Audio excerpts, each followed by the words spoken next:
आत्म बुद्धि अर्थात गधे जैसी चेतना। गधा जैसा पूरा दिन प्रयास करता है रात में थोड़ी सी घास खाने के लिए, उसी तरह व्यक्ति अपने शरीर के पालन के लिए कितना गधे जैसा प्रयास करता है। और ये तमोगुण रूपी देहात्म बुद्धि का शोधन केवल और केवल गुरु की कृपा से होता है। इसलिए बलराम ने धेनुकासुर का वध किया। आगे एक और प्रलंबासुर का वध किया, वो रजोगुण का सूचक है, लेकिन यहाँ धेनुकासुर तमोगुण का सूचक है।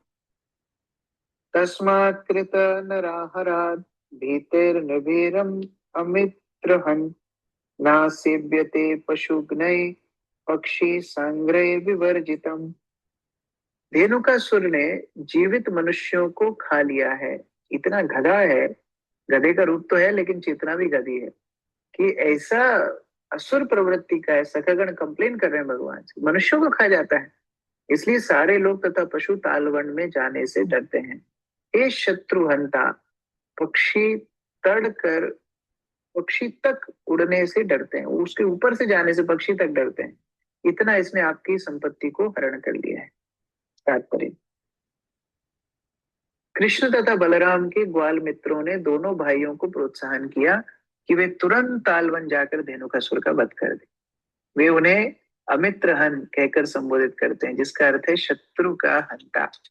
ग्वाल वालों ने भगवान की शक्ति का आनंदमय चिंतन करते हुए तर्क किया, कृष्ण पहले ही बक अघ जैसे भयानक असुरों का वध कर चुके हैं, अतएव इस घृणास्पद धेनुक नामक गंधर्व के विषय में कौन सी विशेष बात हो सकती है जिसके कारण ये वृंदावन का कट्टर शत्रु बना हुआ है।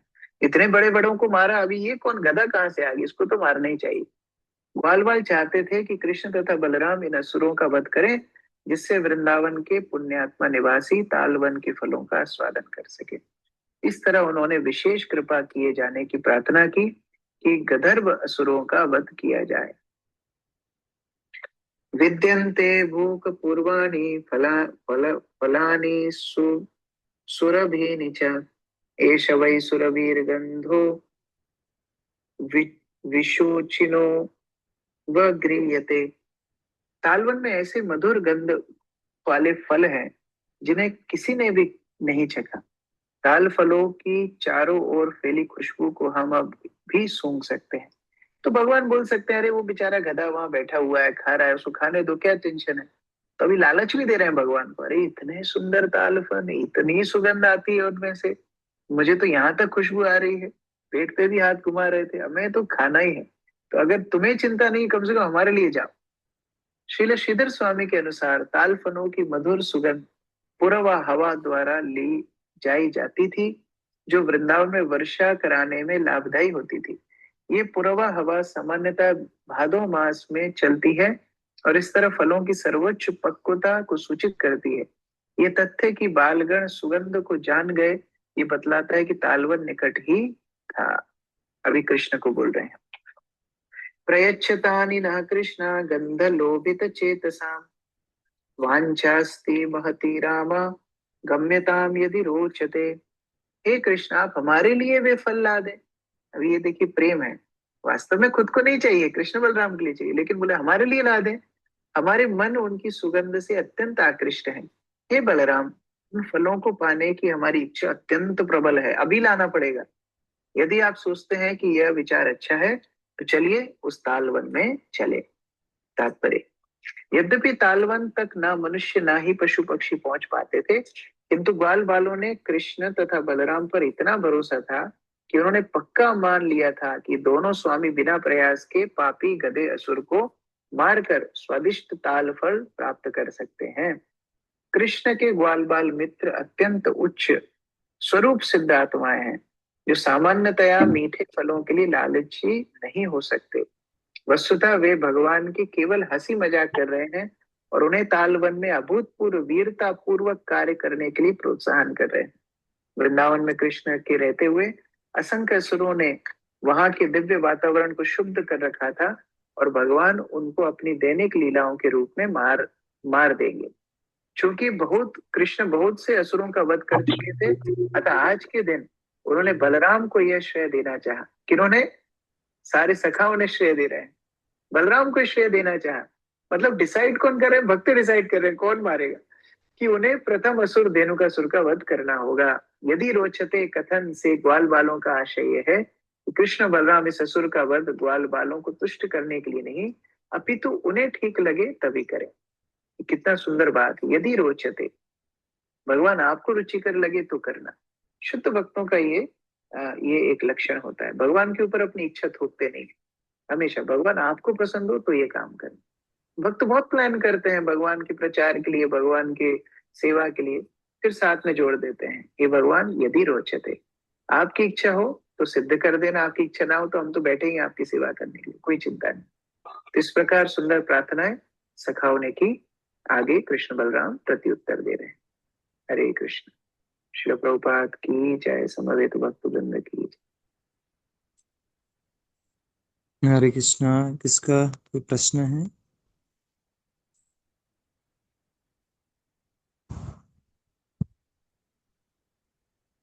हाँ, दीपा दीपा प्रिया माता जी। हरे कृष्णा प्रभु जी, दंडवत प्रणाम। प्रश्न नहीं है, ये जो अभी जिसका ये तालवन का जो वर्णन हो रहा है, ये वहां पे है क्या प्रभु जी? जहाँ गौशाला है, इसको ये गुरुकुल है इस्कॉन का वृंदावन में, का वध हुए। बेसिकली वहां पे तो हम लोग अभी गए नहीं हैं।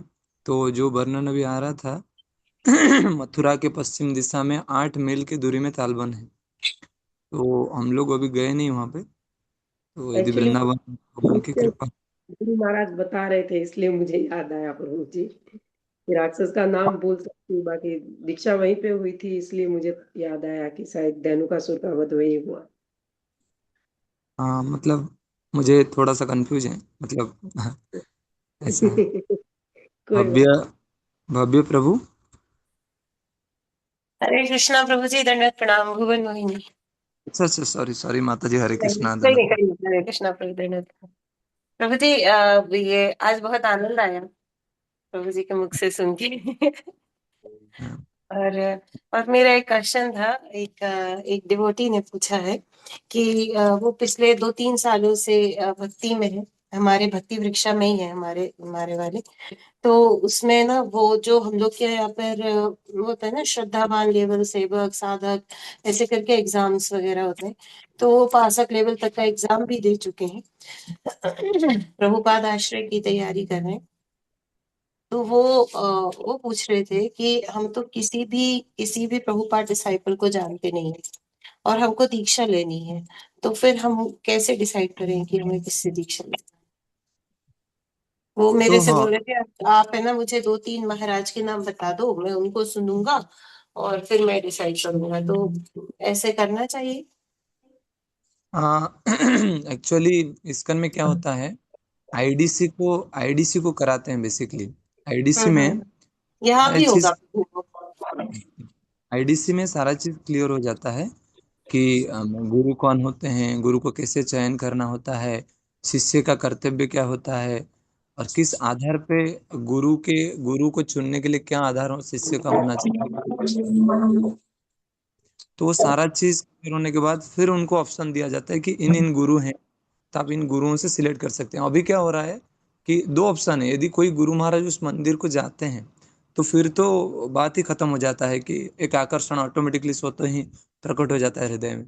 यदि गुरु नहीं जाते हैं तो आईडीसी के माध्यम से तो थोड़ा 1 साल के गैप लेके व्यक्ति को चुनना चाहिए, फिर उनको एप्लीकेशन ऐसा होता है मतलब। तो आप उनको भी बता सकते हैं, एटलीस्ट जो आप चाह रहे हैं ना, उनको 2-3 महाराज का लेक्चर, वो भी बेस्ट है, कोई दिक्कत नहीं है। तो उनको 2-4 महाराज का लेक्चर, यदि वो आपके अंडर गाइडेंस में भक्ति कर रहे हैं तो 2-4 महाराज के लेक्चर दे सकते हैं, और साथ में आईडीसी कोर्स को करा लीजिए, वो बहुत जरूरी है। उसका बिना आईटीसी किसी। को यहाँ प्रभुपाद आश्रय का जब ओथ लेते हैं ना, प्रभुपाद आश्रय की, उसके बाद ही होता है।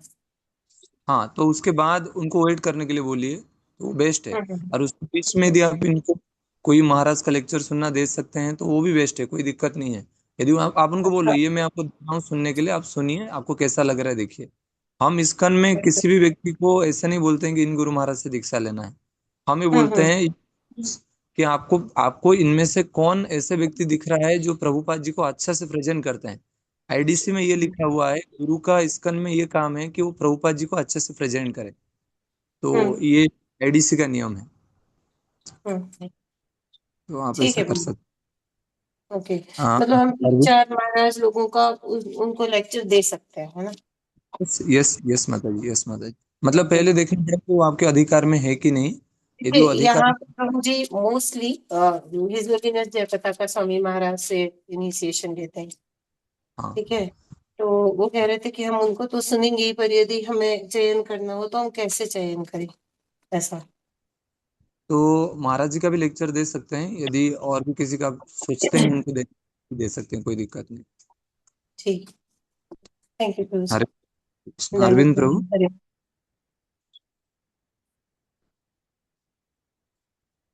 अरविंद प्रभु।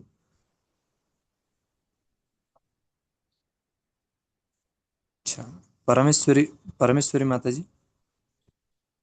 हरे कृष्णा प्रभु जी, दंडवत प्रणाम। प्रभु जी, अ, अभी प्रभु जी ने बताया था धेनुकासुर देहात्म बुद्धि आलस और क्या बताया था, किसका प्रतीक है? अज्ञान, अज्ञान का प्रतीक है। ज्ञान का, जो गुरु अज्ञान और के द्वारा ही दूर हो। Yes yes yes. ठीक है, थैंक यू सो मच प्रभु जी। अरविंद प्रभु, अरविंद यादव प्रभु। हरे कृष्ण प्रभु जी, दंडवत प्रणाम। प्रभु यस। जी, अभी जो वर्णन ताल वन का आ रहा है, तो ये ताल जो फल है, ये किस प्रकार का, मतलब आज के समय में कैसे, कौन सा समझ सकते हैं, कौन सा? इस तरीके से Actually, मैं पर्सनली ताल इतना खाया हूँ बचपन में तो अच्छा, मैं इसका पेड़ आपको फोटो भेज दूंगा आज ग्रुप में। हम लोग उसको डेली जाते थे ताल, मतलब वो गिरता था ताल, बहुत बड़ा वृक्ष होता है, वो गोल गोल फल होता है उसका। अच्छा, अच्छा, वो अच्छा। तो अंदर हम में, लोग ताड़ समझते हैं, मतलब ताड़ है वो। हाँ, वही वही है। उसके अंदर ताड़। में सेमी सेमी लिक्विड का उसका रहता है, सेमी लिक्विड, मतलब थोड़ा सा जी, टाइट जी, होता है, हल्का सा लिक्विड भी उसमें रहता है। बड़ा मीठा होता है, खाने में भी अच्छा लगता है। और अलग अलग पीठा होता है बंगाल और उड़ीसा जी, में, जी, उस पीठा में भी उसका जो स्वाद जी, को डाला डाला जाता है। जी। प्रभु, वो नशे का नहीं होता है? हाँ, एक्चुअली ताड़। थोड़ा हल्का, हाँ, हल्का फुल्का नशे का होता है, और ताल में मदिरा भी बनता है अच्छा, तो अलग अलग जगह में वो भी होता है। जी। रेवती, रेवती जीवन प्रभु हरे कृष्णा, धन्यवाद प्रणाम प्रभु। प्रभु, अभी अभी जो तालवन का जो बताया था प्रभु जी ने, अभी उसमें डिटेल में, तो उसमें ये बताया गया है कि गो, उनके जो मित्र थे उन्होंने बताया कि भाई तालवन में जो अच्छे फल लगते हैं, इस हिसाब से धेनु का सर को आप मार डालिए बोल के, उसका वध कीजिए। तो क्या ग्वाल बाल जानते थे कि भगवान कृष्ण भगवान है बोल के? वो तो उन्हें मित्र समझते थे। आज एग्जैक्टली मैं ना दसम स्कंद का, आज सुबह मंगल आरती के पहले मैं एक श्लोक पढ़ रहा था, तो मैंने क्या किया, वो जो दसम स्कंद का जो बुक का कवर पेज है ना, उसको देख रहा था। तो भगवान ऐसे, आपने देखा होगा कि चतुर्व्यूह में जब वसुदेव के सामने भगवान प्रकट होते हैं, तो भगवान भी, बड़े बड़े भगवान भी चार भुजा के साथ हैं, और साथ साथ में छोटे एक नन्हे बालक भी ऐसे देख रहा है। वो पिक्चर आपने देखा होगा। और उसमें फिर देवकी ऐसे देख रही है, और भगवान ऐसे देख रहे हैं। तो मुझे लगा कि कितना सुंदर दिखिए, जो भगवान सारे ब्रह्मांड के स्वामी हैं, वो एक छोटे से नन्हे बालक के रूप में आए, और देवकी को और वसुदेव को कहते हैं कि मुझे कैसा रहना है, आप बताइए तो भक्त डिसाइड करते हैं कि भगवान आप नन्हे बाल बालक बन जाइए, भगवान बालक बन जाते हैं। तो कहने की तात्पर्य है, फिर वसुदेव देवकी उसको भूल जाते हैं कि भगवान है। ऐसा नहीं, फिर लीला का आस्वादन व्यक्ति नहीं कर पाएगा फिर। आज यदि हाई कोर्ट का जज बन के आपके घर में आ जाए, और यदि वो आपका बेटा हो, और फिर उसी व्यवहार आपके साथ करें, बोला अरे तुम मेरे बेटा हो, ऐसे क्यों कर रहे हो सिमिलरली यदि भगवान उस प्रकार लीला करें भगवान की तरह ना, तो फिर सब कुछ खत्म हो जाता है। तो भगवान उनकी भगवत्ता को भूल जाते हैं जो भक्तों के साथ आते हैं, और भक्त भी ये भूल जाते हैं कि वो भगवान है। दोनों एक दूसरे को भूल जाते हैं। बस हरे बोल। बचता है प्रेम का आस्वादन बच जाता है। इसीलिए प्रभु, मैं आज जस्ट आप सभी को एक रिक्वेस्ट कर रहा हूँ, पूरा दुनिया आज प्रेम को ढूंढ रहा है। आज हम लोग अद्वैत आचार्य गृह में सुबह चर्चा कर रहे थे कि श्रील प्रभुपाद जी का हृदय में क्या प्रेम था, है ना। उनका वचन इतना, कितना बिजली की तरह कड़क था। जैसे कि बिजली को गिरना नहीं होता, उसके चमकने से पहाड़ फट जाता है, उस प्रकार से गुरु के चमकने से ही हृदय का जितने अनर्थ रूपक पहाड़ हैं वो फट जाता है। तो उसी प्रकार हम लोग चर्चा कर रहे थे कि प्रभुपाद जी का शब्द इतना तीक्ष्ण था ना, एक मतलब इसे कहना तलवार की तरह। परंतु हृदय इतना सौम्य था, इतना प्योर था, तो प्रभुपाद जी के हरे कृष्णा बोलने से ही सामने वाला व्यक्ति भक्त बन जाता था। तो इसीलिए हम लोग बहुत भाग्यशाली हैं कि हम लोग प्रभुपाद जी के मूवमेंट में हैं। आज यदि हम लोग ये कृतज्ञ नहीं होंगे ना, तो हमको ये सब कुछ मिल रहा है, मतलब जो कि रियली रियली ब्रह्मा के लिए दुर्लभ है। प्रभु जी आज बोल रहे थे, कई बार इस्कन डिवोटी बोलते हैं ना कि हमको क्या मिला करके इस्कन में। प्रभु जी बोलते हैं ब्रह्मा जी भी तड़प रहे हैं भगवान की पोछा लगाने के लिए रूम का। और वो पोछा लगाने वाले इस्कन मंदिर में बोलते हैं देखो मुझे पोछा लगाने दे दिए। तो मतलब वही बात है ना कि जो व्यक्ति को ब्रह्मा से भी हाईएस्ट पोजीशन मिला है, उस व्यक्ति को हाईएस्ट पोजीशन को भूल जाता है कई बार। तो इसीलिए हमेशा खुद का पोजीशन को याद रखना बहुत जरूरी है। और यहाँ पे ग्वाल, यहाँ पे जो है वो योग शक्ति के द्वारा, योग माया के द्वारा ये भूल गए थे कि ये भगवान है। उनको लग रहा था ये हमारा सब कुछ है। जैसे एक श्लोक आता है ना, सर्वस्व में रामचंद्र दयालु, मतलब मेरा सब कुछ है रामचंद्र। ऐसा नहीं, मेरा माता रामो, पिता रामो, सखा रामो, स्वामी रामो, सर्वस्व राम, मेरा सब कुछ है राम। नैनम जाने नैव जाने न जाने, मैं राम के बिना कुछ को किसी को भी नहीं जानता। तो उसी प्रकार ग्वाल बाल ऐसे थे कि उनका जीवन ही प्राण ही कृष्ण थे, वो कृष्ण के बिना और किसी को नहीं जानते थे। तो उनको आप क्या बताओगे कि भगवान है? तो आप कृष्ण किशोर प्रभु कहते हैं कि बलराम बताते हैं तुम किसको डांट रहे हो, ये तो स्वयं भगवान है, ब्रह्मांड के स्वामी है। और मैं स्वयं उनको उठा के रख, मतलब ब्रह्मांड को उठा के रखा हूँ, बलराम हूँ। बोले सारे भगवान के मेरे ही घर में आ गए क्या, अभी दे रहा हूँ। तो भगवान को भगवत्ता प्रमाण करने के लिए भक्तों के सामने मुश्किल हो जाता है, क्योंकि भक्त भगवान को भगवान से, मतलब भगवान का जो लेवल है हम जो मानते हैं ना, उससे भक्त और ज्यादा प्रेम करते हैं, तो भगवान उसके उनके भगवत्ता को भूल जाते हैं। तो इसीलिए हमको भगवान को प्रेम करना चाहिए, और प्रेम करेंगे तो बहुत अच्छा।